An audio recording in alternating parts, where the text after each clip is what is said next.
Right then. So, as we saw in the last lecture, U substitution is helpful often, but it's not perfect. Can't do every integral for us. And as we saw at the end of the last lecture, we need something else. So, today we're going to be talking about the first sort of new integration technique that you'll learn in this course. So this is starting chapter 7, which is called Techniques of Integration. And we're starting with section 7.1, which is just called Integration by Parts.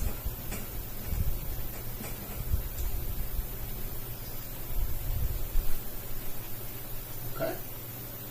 So then, let's remember the product rule, like from Calculus 1.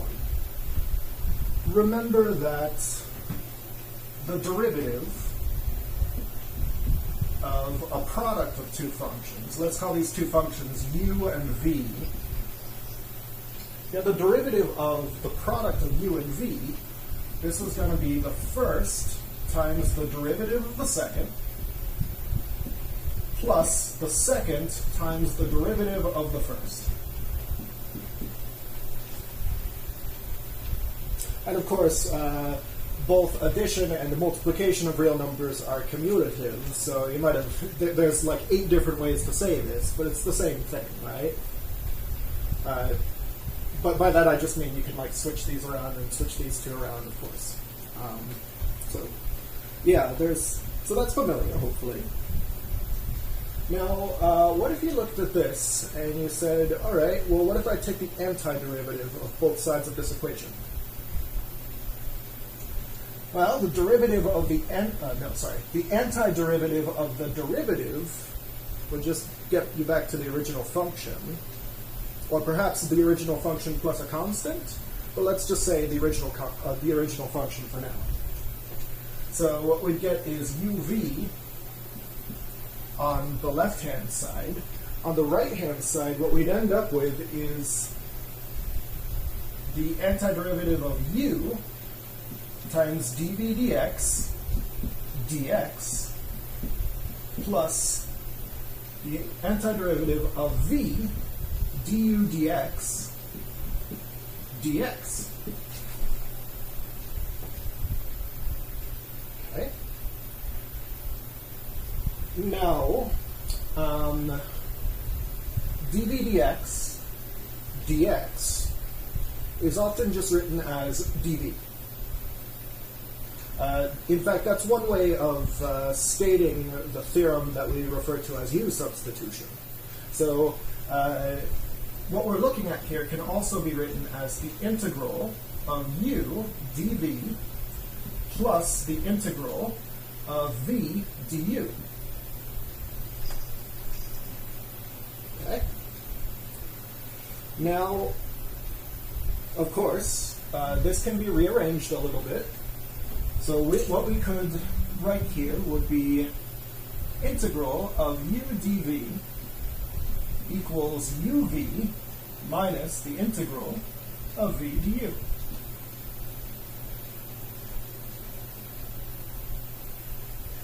And this formula right here that I've boxed is called integration by parts. Well, the integration by parts formula, I suppose.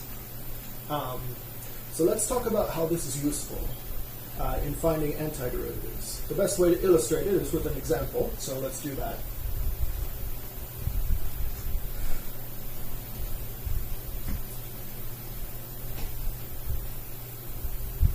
Right then, so let's start with an example that we weren't able to do in the last lecture.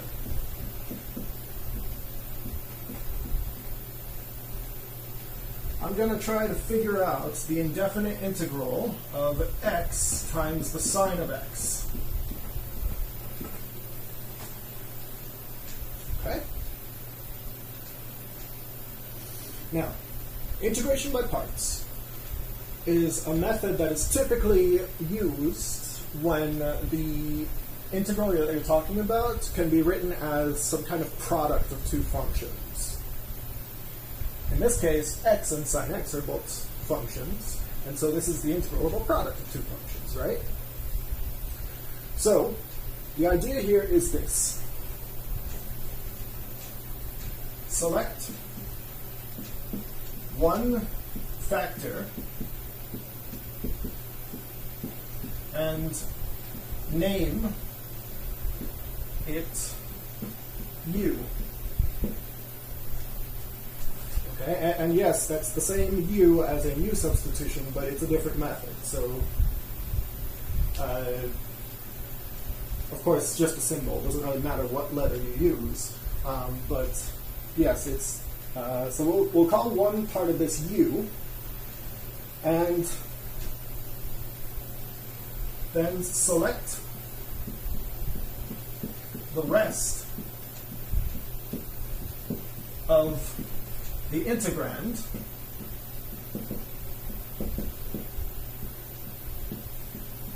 and dx and name that dv. I guess I should put quotation marks here to indicate that these are just names that we give to the things we're working with. Okay. So let me show you how this works. For x sine x dx, what I'm going to choose is that u will be x. And you immediately see that this is different from u substitution, because if you're doing a u substitution, then setting u equals to x is never helpful. Okay. So, according to the directions, the rest of this integrand and the symbol dx need to be called dv. So once you select u being x, the rest of this is forced to be what we call dv. So that means dv has to be sine x dx. Okay? Now what we're going to do is we're going to take the derivative of u, just like in u substitution. The derivative of x with respect to x is just 1, so we'd say du dx equals 1, or in other words, du equals dx. And that's, again, as I mentioned last time, this is just notation for saying du dx equals 1. Okay? And now at the same time, I'm going to take the antiderivative, not the derivative, but the antiderivative of dv. Okay? Let's see, the antiderivative of sine x is negative cosine x. That is named v. Okay? And then this statement is still true, because dv dx is still sine x, right? So it's not like we're doing anything incorrect there. But now that we've set this up, I guess I shouldn't have erased that formula, so I'll just write it again, no problem. So u dv equals uv minus v du. Right, so now that we have these so-called parts, we can put them into this formula. And when we do that, what we see here is that the integral of x sine x dx, which is what we're calling u dv, that is going to be uv, which in our case is going to be negative x cosine x, minus the integral of v du, which in our case is going to be negative cosine x dx. Okay? So, negative 1 is, of course, the constant, which means we can pull it out of the integral, which means that we can rewrite this as negative x cosine x plus the integral of cosine x dx. Right, that's the same.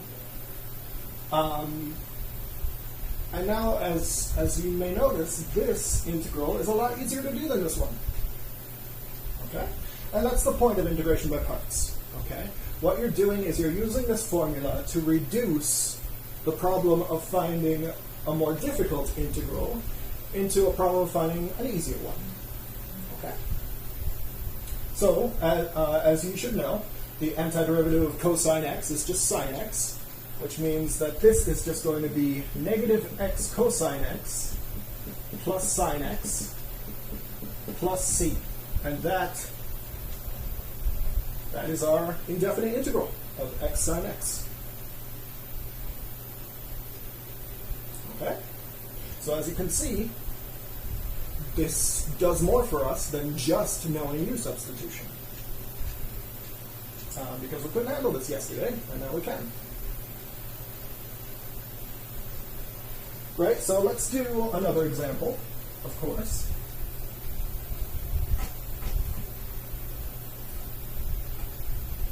This one is going to be x times the natural log of x dx. And that's, as you may remember, another one that we talked about in the last lecture. So in this case, once again, we need to choose a value for u, a function for u, I should say. And like u substitution, there's no good rule as to what you should choose for u. You just kind of have to practice it and get the idea. Okay? Here, it turns out that the best choice for u is going to be ln x. So I'm going to write that down, and then that makes dv equal to x dx, right? Because it has to be everything else. So I'm writing this down, and I just want to point out here, when you do integration by parts, you need to take the derivative of u and the antiderivative of dv, right? At least that's what I said a few minutes ago. So when you're trying to determine what should be u and what should be dv, if you're considering using integration by parts, then an important thing to keep in mind is that you're going to need to take the derivative of u and the antiderivative of dv. This means that if you don't know the antiderivative of dv, you're not going to make any progress using integration by parts with that particular choice for u, right? If we've chosen dv to be ln x sine x, what's the antiderivative of ln x? Okay. It's not 1 over x, that's the derivative. We're talking about the antiderivative of ln x, and that's harder. Okay. Anyway, so we have this.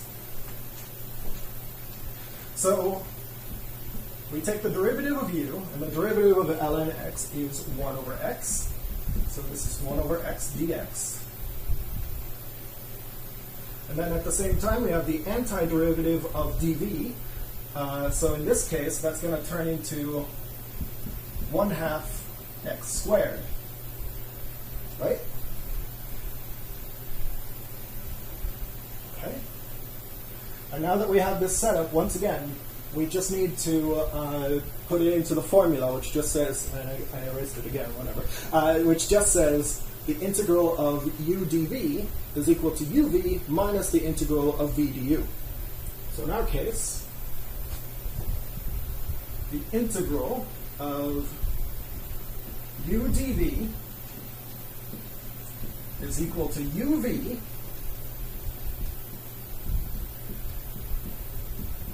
minus the integral of v du. Okay? In our case, v is 1/2 x squared, and du is 1 over x dx. And so what we're dealing with is actually this, right? Now, of course, 1/2 is a constant, so we can pull it out. Also, x squared times 1 over x is just x, right? So then this is just going to turn into 1/2 x squared ln x minus 1/2 integral of x dx. And that's much easier to do, right? The antiderivative of x, well, that's the same as the antiderivative of x to the 1, because x is x to the 1. So we just need to use the power rule on that, which means add 1 to the exponent, divide by the new exponent. So we add 1 to 1, we get 2. Divide by 2, and what we'll end up with here is x squared over 2. You already have this 1/2 here, so you get 1/4 x squared.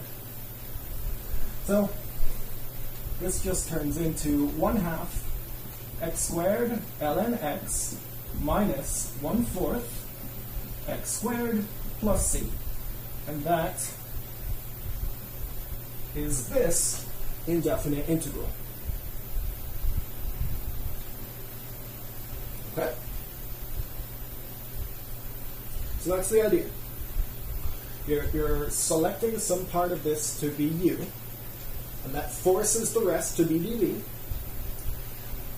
Derivative, antiderivative, and then plug everything into the integration by parts formula. Okay?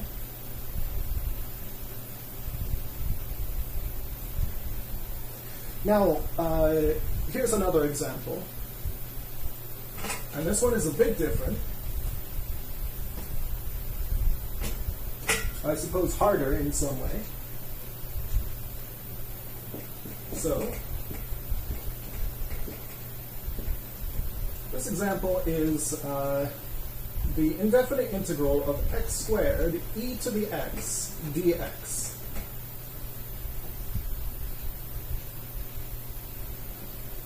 And I think that's also something that I mentioned in the last lecture. That's something I also mentioned in the last lecture as being not possible to do by u substitution.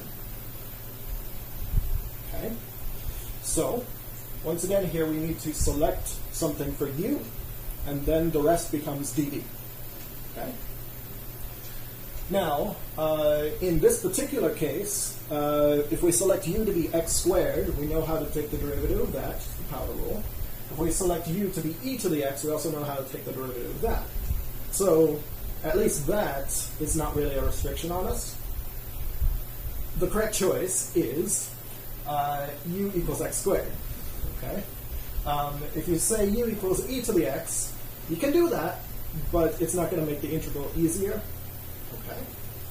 So this best way to do this is to say u equals x squared, and then dv has to be e to the x dx.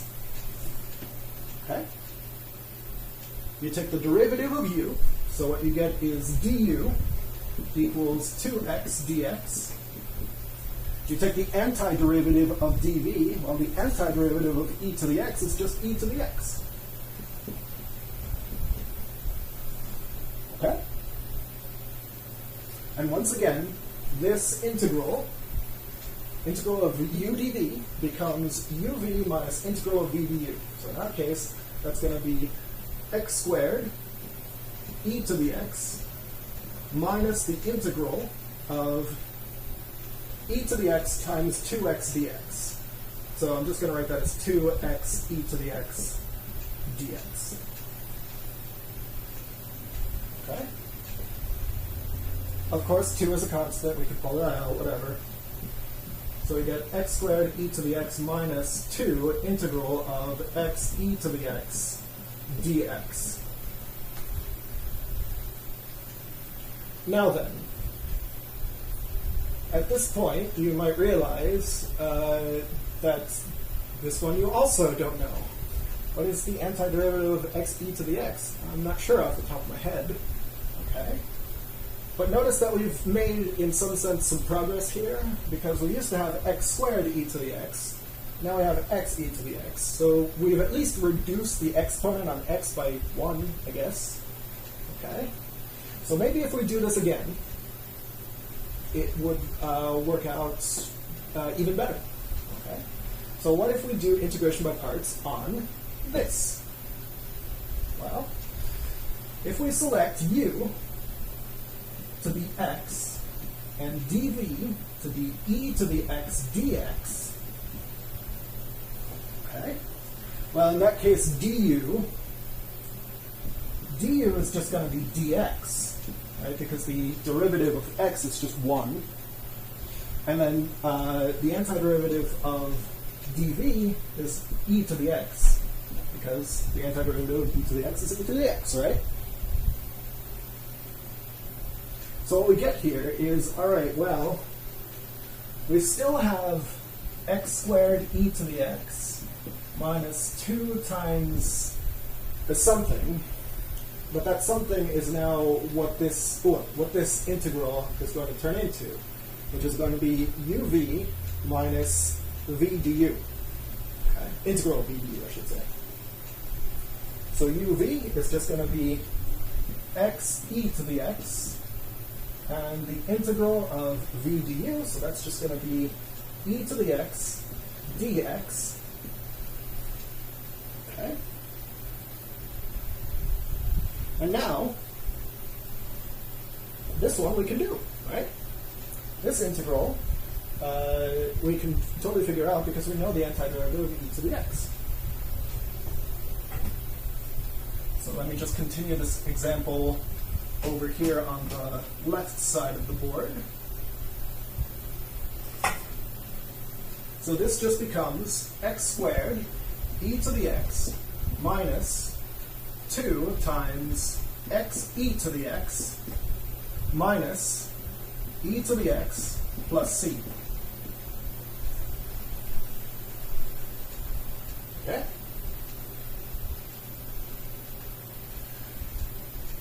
Now, we can distribute that 2, and what we'll get here is x squared e to the x minus 2x e to the x minus 2e to the x plus 2c. So there's a couple of things we can do here just cosmetically. First of all, we can factor out e to the x from these first 3 terms. So this can become e to the x times x squared minus 2x minus 2.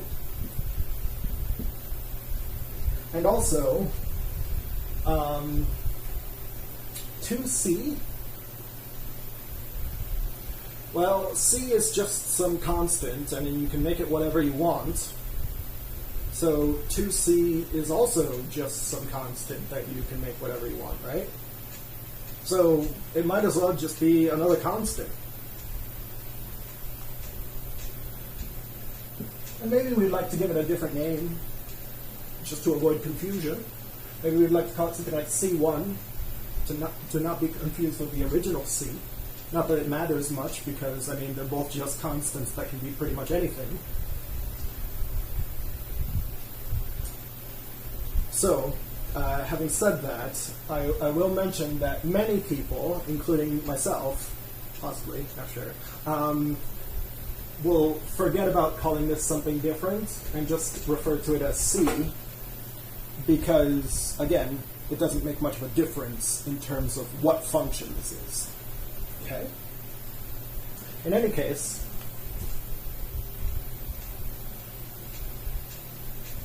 this is our answer. Okay? And by the way, I just realized something. I'm anticipating that somebody's going to ask the question, if you leave the 2c, or if you name this C1 or something different, will you get points off? The answer is no, not from me. In differential equations, which is a class that you may take later on, these constants of integration, that's what they're called, constants of integration, they come up a lot, and sometimes people get annoyed when you're actually more careful, when you like write it as some different name other than what you originally had. But for me, I'm not going to take off points. It doesn't really matter that much to me, because, honestly, as I said, it's just a constant. Okay?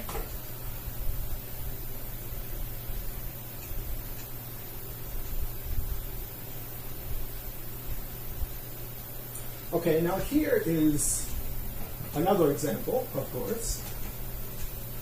And this one is a little weird. What if we want to take the indefinite integral of ln x dx? And you look at that for a second and you're like, wait, how does that fit the pattern of the examples that you've been presenting? Because, I mean, this isn't like a product of two functions, but it sort of is, right? Because ln x is one thing, and then it's being multiplied by 1. 1 can be understood as the constant function 1. So, if we desire, it is all right to say u equals ln x, and then dv equals 1 dx.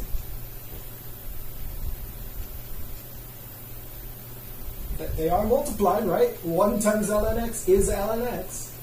Okay? And by the way, of course, you don't have to write 1 as a factor. So many people just write this as dv equals dx. And you may as well, of course. So we, once again, apply integration by parts. So that means taking the derivative of u, the antiderivative of dv. So du is going to end up being 1 over x dx. And v, well, let's see here. The antiderivative of 1 is just going to be x, right? Or at least unantiderivative of 1 is x. I suppose you could say x plus any constant, but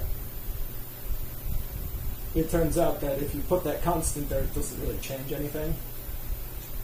At least when you're doing integration by parts. Not in all contexts. Okay. Anyway, we put this into the integration by parts formula, which is just uv minus the integral of v du. And what we get is x ln x minus the integral of, let's see here, v du is going to be x times 1 over x dx. Okay?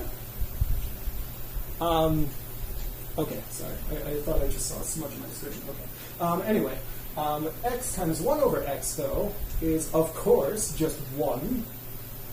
So this is the same as x ln x minus the integral of 1 dx. And once again, you don't have to write 1 as a factor. And even though this isn't really a factor, people often will write this as just integral of dx. And that means the same thing. It's the integral of 1. Okay? Just shorthand. In any case, this turns out to be x ln x minus, okay, antiderivative of 1 is x. And then, of course, there's a plus c as always. And there you go. That's the indefinite integral of ln x. Okay.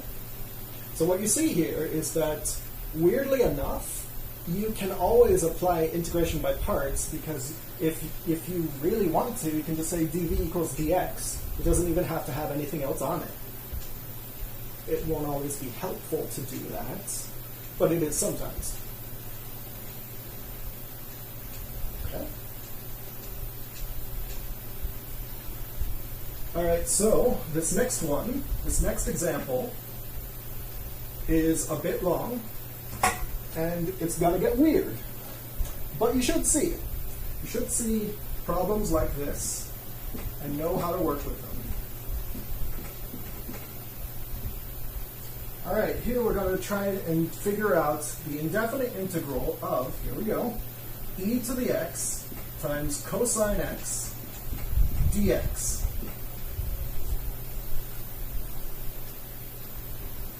Okay. Here we go. First of all, I'm going to set one of these things, either e to the x or cosine x, equal to u. Now, as it turns out, you can choose either. In this case, it doesn't really matter. It's not going to make the integral easier or harder depending on what you choose. So what the hell? I'll just say u equals e to the x, okay? So u equals e to the x. In that case, dv is forced to be cosine x dx. Because again, dv has to be everything that's not u. All right.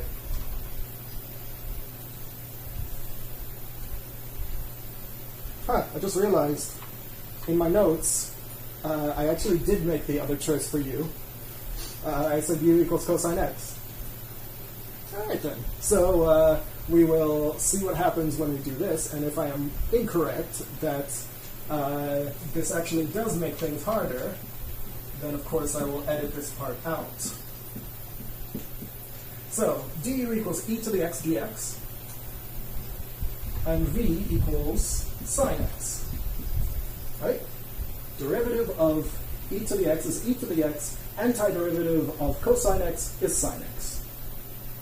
Right then, so what we're dealing with here, once again, integral of u dv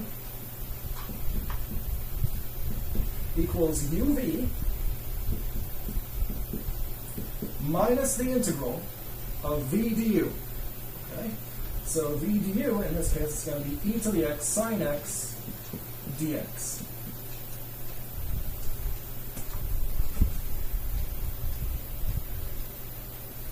Okay, well, I still don't know what function has a derivative of e to the x sine x, but maybe we can do integration by parts again. Yeah, so what if we did integration by parts on this one? Well, let's see here. If we say u equals e to the x, and if we say dv equals sine x dx, well, let's see here. Du is going to be e to the x dx, and v, this is going to be negative cosine x. Right?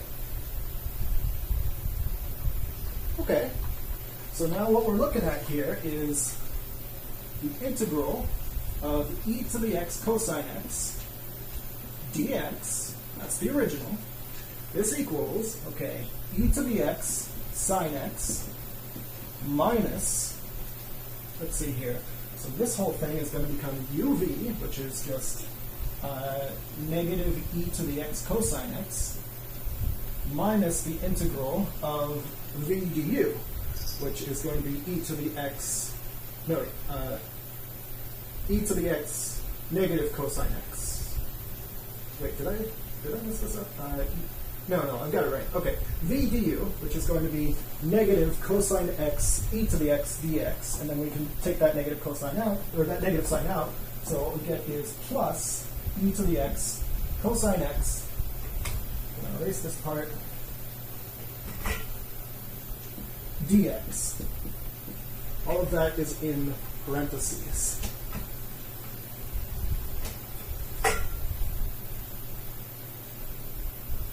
Okay, and you look at this and you're like, what the hell, man? I mean, I had this, and now you give me the same thing? So you might think at this point that integration by parts can't help you here. And while I understand how you're getting that conclusion, I disagree.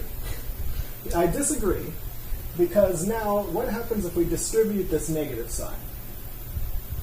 Let's see here. If we distribute that negative sign, then what we're looking at is integral of e to the x cosine x dx equals, let's see here, this is going to be e to the x sine x plus e to the x cosine x minus the integral of e to the x cosine x dx. Okay. Now, let's notice this. These are the same, except this one is negative, right? Which means that if I add this to both sides, then I get twice this on the left. So what we're looking at here is 2 times the integral of e to the x cosine x dx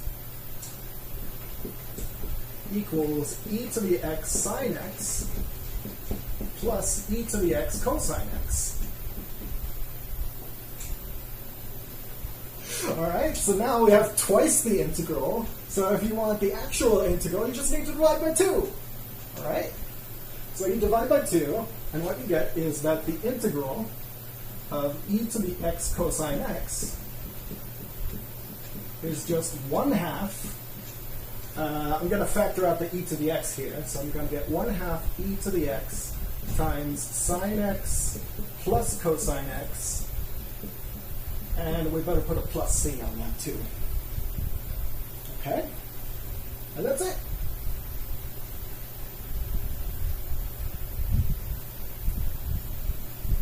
So that's a little bizarre, right?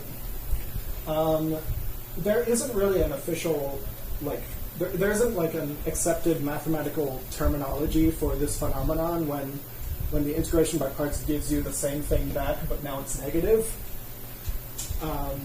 I just call it looping in integration by parts. I just call it looping in integration by parts. And if you talk to somebody about that and they've taken calculus too, they'll probably know what you're talking about. They might not. You just need to explain it then. Okay.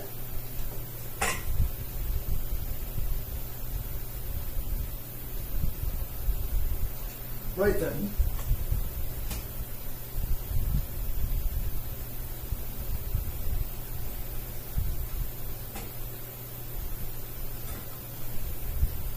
So the next thing to note is throughout today, all we've done are indefinite integrals. That doesn't mean that integration by parts is useless for definite integrals, just that we haven't done those examples. So if you have a definite integral, then the integration by parts formula, well, it turns into exactly what you expect it should turn into. The integral from a to b of uv, or not uv, udv, this ends up being uv evaluated from a to b minus the integral from a to b of v du. Well, okay, I guess the only thing that's kind of surprising here is that uv is just kind of evaluated from a to b. It's not really like an integral or anything. But of course it's not, because there's no integral here. But yes, so when you're doing an integration by parts, the bounds stay the same. They don't change. Okay? They change if you're doing a substitution in some sense, but yeah, for an integration by parts, you just keep them. Anyway, let's try another example. This one is going to be the definite integral from 1 to 2 of x squared ln x dx. Okay. Once again, if you select u equals x squared, you can do that, but then dv is going to end up being ln x dx, which admittedly we did figure out what the antiderivative of ln x was earlier today, but it's easier to just make u equal to ln x, so then you can take its derivative rather than its antiderivative. So we're going to say u equals ln x and dv equals x squared dx. In that case, du is going to be 1 over x dx, and v, well, that's going to be the antiderivative of x squared, which I'm pretty sure is just 1/3 x cubed. Okay? And so now, integration by parts formula applies. So this whole thing becomes uv, which in this case is just going to be 1/3 x cubed times ln x. And this is evaluated from 1 to 2, minus the integral from 1 to 2 of v du, which is just going to be 1/3 x cubed times 1 over x dx. Okay? So the bounds, again, are the same, from 1 to 2. So, of course, you can take the 1/3 out, and of course, x to the third times 1 over x is x squared. So then this becomes 1/3 x cubed ln x, evaluated from 1 to 2, minus 1/3 integral from 1 to 2 of x squared dx. Okay? And so now the important thing is that we can solve this integral. Okay? So, of course, the antiderivative of x squared is, as we said, 1/3 x cubed. 1/3 times 1/3 makes 1/9. So what we're looking at here is 1/3 x cubed ln x, evaluated from 1 to 2, minus 1/9 x cubed, evaluated from 1 to 2. Okay?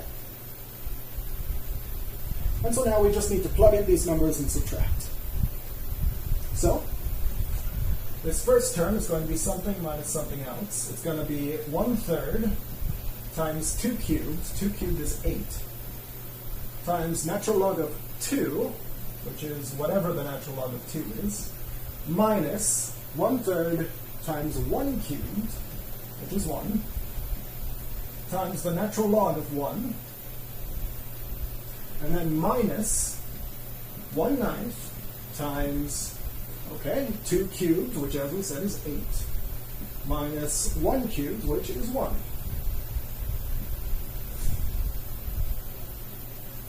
Okay? So now what we're dealing with is, well, this first one is just 8/3 times the natural log of 2. The natural log of 1 happens to be 0, because e to the 0 is 1. And then here we have 8 minus 1, which is just 7, so minus 7 over 9. And that is the value of our definite integral. Okay. You might be wondering, is that really it? The answer is yes.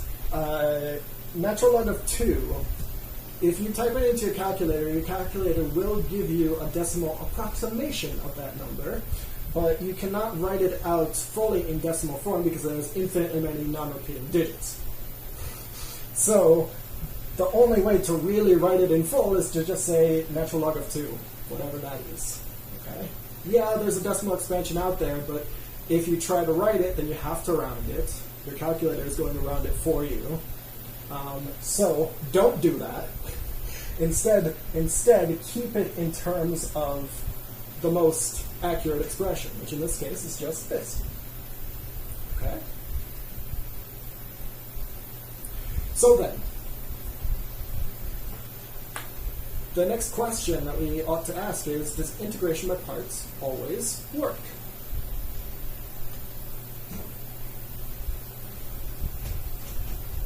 Because, I mean, if it does, then we're pretty much done in terms of figuring out the question of how to find the antiderivative and how to find the integral. So then, if we have the integral of sine squared x cosine squared x dx, try to do that one by parts. It's not going to happen. Okay? It's not going to happen. No matter what you set u2, this just isn't going to work out. Right? So we need something else for that too. And therefore, integration by parts is not perfect, just like u substitution. And as I think I mentioned last time, that's going to be a theme. Okay? So that's the end of today's lecture. Homework is online, so go ahead and practice on that at your leisure.